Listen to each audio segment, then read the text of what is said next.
नूह अलैहिस्सलाम की मुनकर बीवी का अंजाम क्या हुआ। बिस्मिल्लाहिर्रहमानिर्रहीम। अस्सलाम वालेकुम। ज़मा वॉइस यूट्यूब चैनल के मुअज़्ज़ज़ ख़वातीन व हज़रात, हज़रत शीस अलैहिस्सलाम के बाद जब इंसानों ने वाद, सवा, यगूस, यऊक और नसर की इबादत शुरू की तो अल्लाह ताला ने नूह अलैहिस्सलाम को नबूवत से सरफराज फरमाया ताकि वो अपनी कौम को तबलीग करके उनकी इस्लाह करें, उन्हें सीधे रास्ते पर चलने की दावत दें।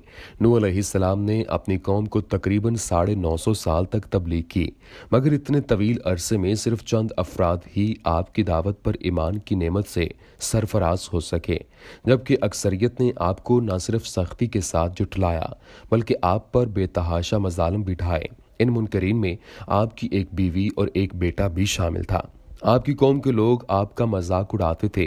वो आपकी बीवी से कहते, तुम अपने शोहर को समझाती क्यों नहीं, वो हमें मालूम नहीं किस किस्म की तालीम देता है। तुम तो नूह की बीवी हो, तुम खुद बताओ कि नूह हमसे क्या चाहता है। इस पर बीवी ने जवाब दिया, उसकी कोई बात अगर तुम्हारी समझ में नहीं आती तो मेरी समझ में क्या आएगी। मैं नूह को मना नहीं कर सकती क्योंकि वो एक ज़िद्दी इंसान है। अब लोगों को ये भी मालूम हो चुका था कि हज़रत नूह अलैहिस्सलाम की तालीमात का उनकी बीवी पर भी कोई असर नहीं, तो दूसरे लोग इनकी बात क्या मानेंगे और क्यों मानेंगे। नाज़रीन, हज़रत नूह अलैहिस्सलाम की मुसलसल जिदोजहद ने लोगों को मुश्तइल कर दिया और वो तशद्दुद पर उतर आए, लेकिन उनमें कुछ ऐसे भी थे जिन्होंने हज़रत नूह अलैहिस्सलाम की बातें गौर से सुनी और ये बातें उनकी समझ में आ भी गईं। लेकिन ये वो लोग थे जो गुर्बत और अफलास के मारे हुए थे और मुआशरे में पसमानदा कहलाते थे। ये लोग रातों को हज़रत नूह अलैहिस्सलाम के पास जाते और कहते, हमें आपकी रिसालत पर यकीन है, अब हम बुतों की पूजा नहीं करेंगे। हज़रत नूह अलैहिस्सलाम ने इन सब को देखा। ये नादार और मुआशरे में ठुकराए हुए लोग थे, लेकिन उन्हें अल्लाह ने सूझबूझ दी थी और उन्हें अच्छे बुरे की तमीज़ थी। ये लोग पहले तो उनके पास छुप छुप कर आते और मिलते रहे, मगर फिर उनमें इतनी हिम्मत आ गई कि दौलतमंदों की परवाह किए बगैर वो हज़रत नूह अलैहिस्सलाम के साथ देने लगे। दौलतमंदों और खुशहालों ने हज़रत नूह अलैहिस्सलाम के आसपास कुछ लोगों को देखा तो वो उनका भी मजाक उड़ाने लगे। वो आपस में यही कहते थे कि नूह ने रजीलों को अपना हम ख्याल बना लिया और उन्हें कोई माकूल आदमी अभी तक नहीं मिला जो इन पर ईमान ले आता। इन ईमान ना लाने वालों में आपकी बीवी और बेटा भी शामिल थे। नाज़रीन, नाफरमानों में कुछ ऐसे शरीर लोग भी थे जो इनके गिर्द एक आदमी को भी बर्दाश्त नहीं कर सकते थे। उन्होंने हज़रत नूह अलैहिस्सलाम को धमकी दी कि अगर तुम पास ना आए तो अब हम तशद्दुद से काम लेंगे। हज़रत नूह अलैहिस्सलाम पर इन सख्त कलमात का क्या असर हो सकता था। उन्होंने फरमाया, लोगो, मैं जो हक़ का पैगाम पहुँचा रहा हूँ, क्या तुम ये समझते हो कि मैं किसी लालच या खौफ से बास आ जाऊँगा। मैं तो अल्लाह के हुक्म से तुम्हें उसका पैगाम पहुँचा रहा हूँ। हज़रत नूह अलैहिस्सलाम के ऐसे जवाबात ने शरारत पर आमादा लोगों को मुश्तइल कर दिया और उन्होंने हज़रत नूह अलैहिस्सलाम को उनके चंद साथियों समेत हमले में शदीद तशद्दुद किया, जिसमें हज़रत नूह अलैहिस्सलाम शदीद ज़ख्मी हुए। उनके कपड़े खून में लथपथ हो गए। हर तरफ शोर मच गया कि लोग हज़रत नूह अलैहिस्सलाम को मार रहे थे। उनकी बीवी को भी पता चल गया कि उनके शोहर पर कुफार तशद्दुद कर रहे हैं। ये बीवी उनकी रिसालत की मुनकर थी और दूसरों की तरह ये भी उन्हें सहीउल अकल नहीं समझती थी। उनका एक बेटा केनान भी माँ का हम ख्याल और हज़रत नूह अलैहिस्सलाम की रिसालत का मुनकर था। बेटे ने जब ये सुना कि हज़रत नूह अलैहिस्सलाम को मारा जा रहा है तो वो भी माँ का हम ख्याल हो गया कि हज़रत नूह अलैहिस्सलाम को अपनी बातों का सिलसिला तर्क कर देना चाहिए, क्योंकि ऐसी बातों से कुछ हासिल नहीं होगा। नाज़रीन, मुनकर होने के बावजूद बीवी अपने शोहर को बचाने के लिए चल पड़ी। इस मौका पर उसने बेटे को कहा, तुम भी मेरे साथ चलो। तो किनान ने जवाब दिया, मैं वहाँ जाके क्या करूँगा, क्योंकि वो बातों से बास नहीं आएंगे और मुझ में इतना हौसला नहीं कि मैं उन्हें लोगों से बचाऊँ। ऐसे में बीवी अकेली ही लोगों में पहुंच गई। देखा कि हज़रत नूह अलैहिस्सलाम को लोग बहुत ज़्यादा मार रहे हैं। बीवी ने पूछा, तुम इन पर तशद्दुद क्यों कर रहे हो। तो लोगों ने कहा, तुम अपने शोहर को समझाती क्यों नहीं, ये रोज़ रोज़ हमें गुमराह करने चला आता है, इसे घर में रोक के रखो।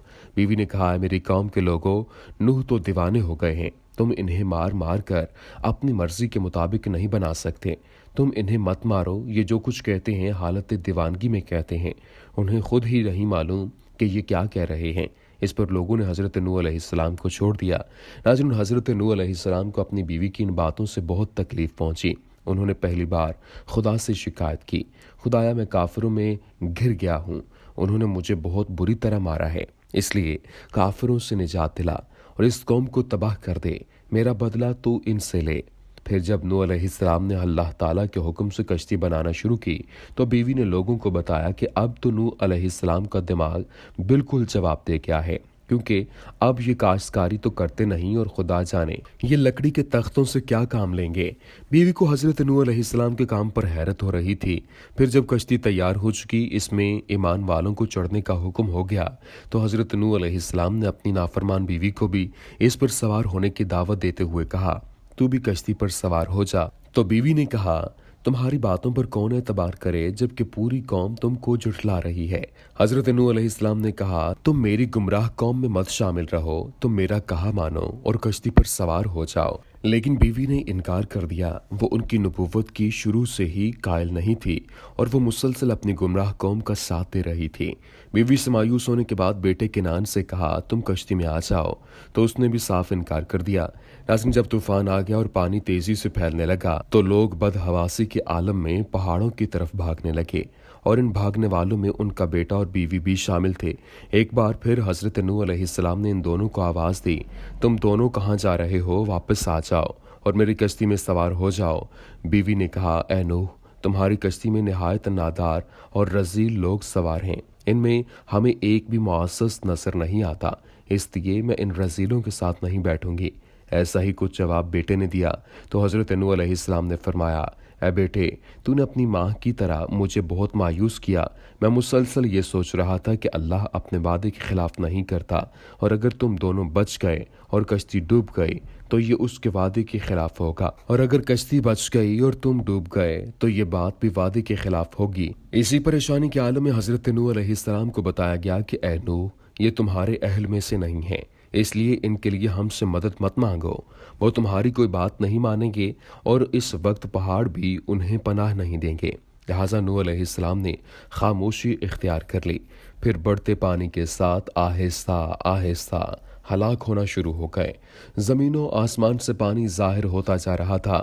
پھر حضرت نوح علیہ السلام نے اپنی بیوی کو اس پانی میں غرق ہوتے دیکھا۔ پھر ان کا بیٹا بھی جو پہاڑی پر چڑھا جا رہا تھا، اسے یقین تھا کہ پانی کی سطح کتنی ہی بلند کیوں نہ ہو، وہ چوٹی پر نہیں چڑھ سکے گا اور وہ بچ جائے گا، مگر اللہ کا وعدہ سچا ہے، لہٰذا وہ بھی پانی میں غرق ہو گیا۔